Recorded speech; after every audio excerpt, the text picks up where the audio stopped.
Hey folks, welcome back to Other M. We are here, right outside Sector 0, and we just activated the gravity suit. Thank fucking God, it took long enough.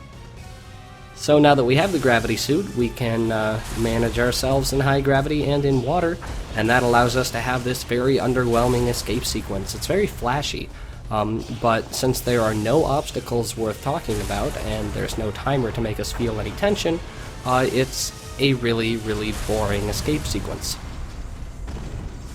You've done the impossible, Sakamoto. You've made the Metroid escape sequence boring. Anyway, now that Sector 0 is taken care of in the most underwhelming way possible, we can head back to Mrs. Bergman and talk to her about her feelings or something. Or maybe figure out that whole deleter business, I don't know. Actually, why do we even care about the deleter? Literally everyone is dead besides Samus and the deleter.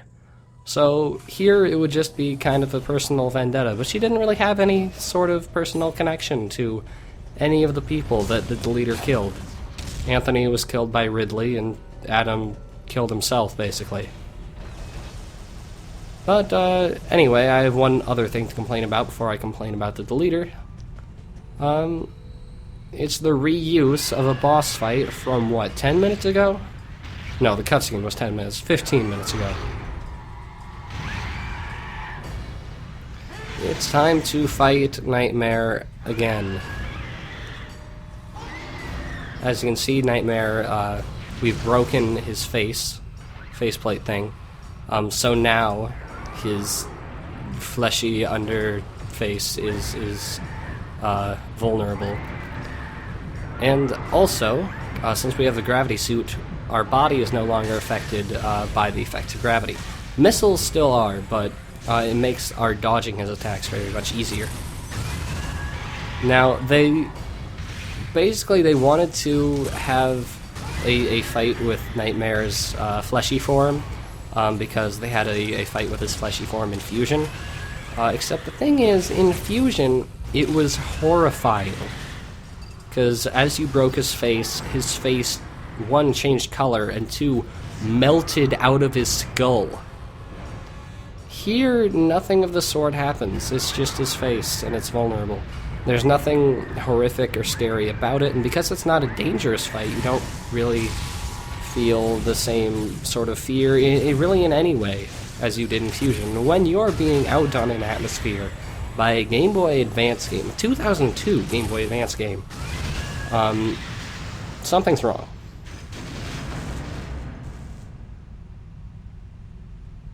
They tried to make up for it by having those annoying baby sounds, but all that really managed to do was have us talk about the baby.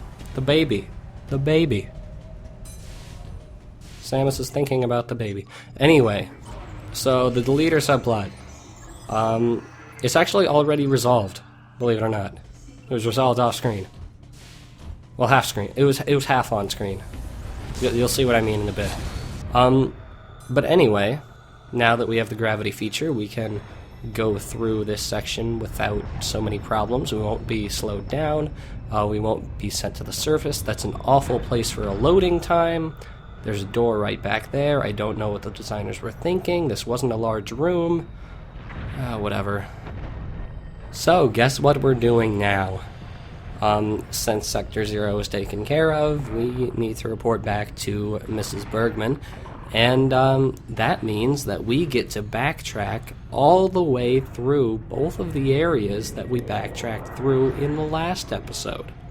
And no, I'm not going to edit it out, because that would eliminate nearly all the gameplay in this episode, and would also, I think, be improperly representing the game. Because I think in order to demonstrate the good and bad qualities of this game, it should be clearly demonstrated that they have these long, annoying sequences of complete backtracking through long linear corridors. And the thing about, previous Metroid games is that, yes, you would backtrack quite a bit. There was a bit in Prime 1 where you'd get the boost ball in Fendrana Drifts, and you'd have to go all the way back to, the very first room of the game. Or very close to it, in order to get the space jump. And it was like, yeah, there was it was a long way to go. But the areas were interesting to traverse. You would have new items that you could use to find new upgrades. And it was just a lot more interesting, a lot more fun. There was more to do on your way there. Here it's running through long linear corridors and killing an occasional enemy, most of which can be one-shotted with the screw attack, as you can see right there, those things. Not a threat anymore. And, you know, normally when you get the screw attack, that's the part where you just bust through the entire game, the entire world, killing everything in your path, and grabbing all the items that you couldn't before. But, one, so many of the items are so easy to get, that you'll have already collected them. Two, there are a number of items that, just saying, you actually cannot get until you have seen the ending credits. You'll find out why when the time comes, but it's actually impossible to get 100% completion before seeing the ending credits. And just overall, they're long linear corridors rather than places to explore, so you don't really have that incentive to go off on other paths, kill enemies, and just bust through areas that might have been a pain in the ass before. This, however, is the goddamn coolest thing. It's maybe my favorite part of the playthrough, is just jumping around with the space jump. Stuff like that I love, because it's a sense of freedom. You can move around however you goddamn want. But there are so few opportunities, and it's never rewarded. In Super Metroid, yeah, it had an intended path, but you could be rewarded for just going off the beaten path, mastering your wall jumps, getting, like, the grapple beam before you get the wave beam. I assume that's hypothetically possible. I don't know. I don't play Super Metroid that much. And just overall, it encouraged freedom, and here, it's just so restrictive. You know exactly where you have to go. You have to go back through the same linear corridor path that you went through in the last episode. You know exactly what you're doing. There's no new location. There's no new paths to get there. It's just back and forth. Back and forth with the same boss fight twice and a big, stupid cutscene. Was it worth the trip? I don't know. It's up to you. I'm not here to decide for you, but I'm laying out the facts in the most brutal way possible to make you think in the same way that I do, and that's basically what all newscasters do, so I feel justified in my actions. Anyway, we're back in the biosphere now, which means we're almost possibly close to our reunion with Miss Bergman. And that gives me a good opportunity to talk about that cutscene that happened when we left Miss Bergman, 2 episodes ago? I think I left it at the end of an episode as a cliffhanger. In that the leader comes down from his hidey hole and confronts Miss Bergman, and there's a gunshot, and it cuts to black, and it's a cliffhanger, and it's the... Okay, I have 2 problems with it. First off, it's the oldest goddamn cinematic trick in the book. A gunshot followed by a smash to black. I think that's the technical term, a smash. It is the oldest trick in the book to have as a cliffhanger. Because it's just so obvious. It's a mystery. It's like, oh my god, who shot him? Or who survived? Or who won the fight? Or who won the confrontation? Or it's just a way of shocking someone. Because the gunshot is one shock, and then it's a drastic shift to another scene. And the problem is that it's just such a cliche at this point. It's just such a goddamn cliche that you cannot take it seriously. And then my second issue with the cutscene is a little more literary theory. It's that it creates a problem of inconsistent perspective. Most of the game is told through Samus's perspective. You got her flashbacks, you got her narration, and it's very much dominated by her personality. And there you got a short scene that occurs that Samus cannot in any way know about, and it just is a drastic jump from the established narrator and perspective, and when used in the right hands, that can be really interesting, but here it's just a matter of I really want to show this, and not thinking about any sort of consistency.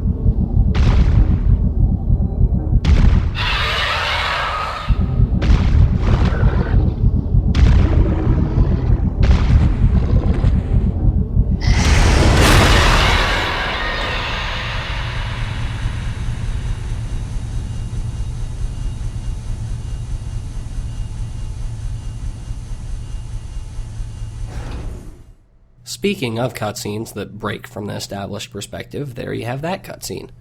And I'll discuss the content of it when it becomes relevant.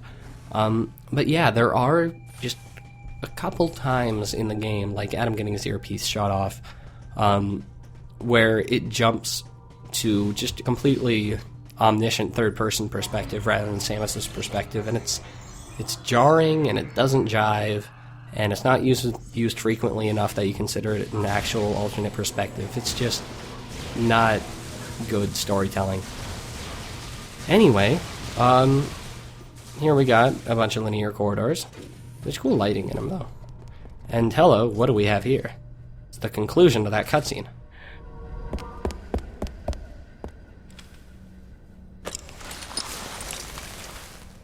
James.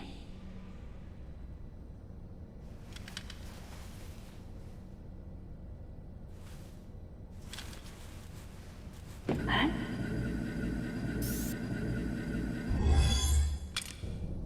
So there you have it, James is the deleter.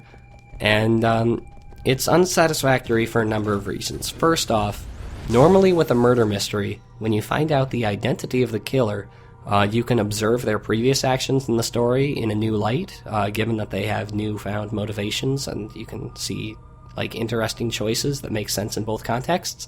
Here, James hasn't done anything, so that doesn't happen. Secondly, Samus doesn't accomplish anything in the story. She doesn't kill the deleter, she doesn't detach Sector Zero, everyone she knows and loves is dead. And one more thing, as we're about to see.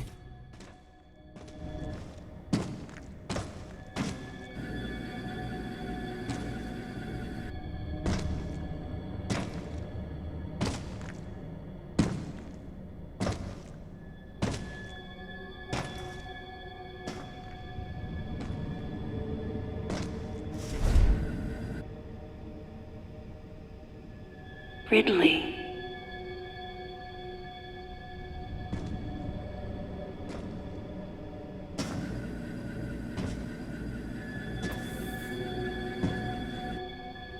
What could have happened?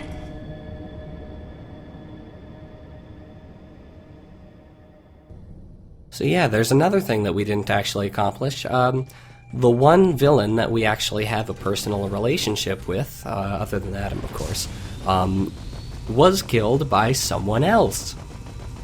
Isn't that wonderful? We're not accomplishing anything. We don't get to do anything. Everything is done either for us or despite us, completely separate from our actions. Anyway, the game feels bad about depriving us of a Torian-esque area, so here, have a Torian-esque area in a place where we're not sure why there's a Torian-esque area. Those of you familiar with the Metroid series will recognize those ring enemies, I think they're called Rinkas or something, as things that fly out of the walls, and you kill them in order to restock your weapons and your ammunition before you go off to fight Mother Brain. And there would often be corridors between hordes of Metroids for you to restock. And that's how they're making that thematic link. They're not used in the same way at all, but it's there, it's a connection.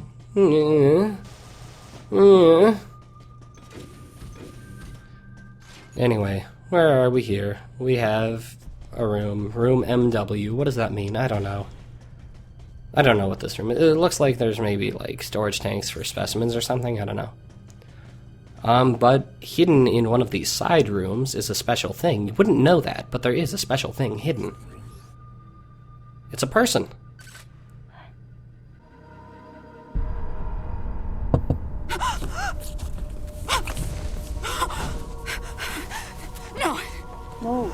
No, you got it wrong. Stay away! Stay away! You have to calm down.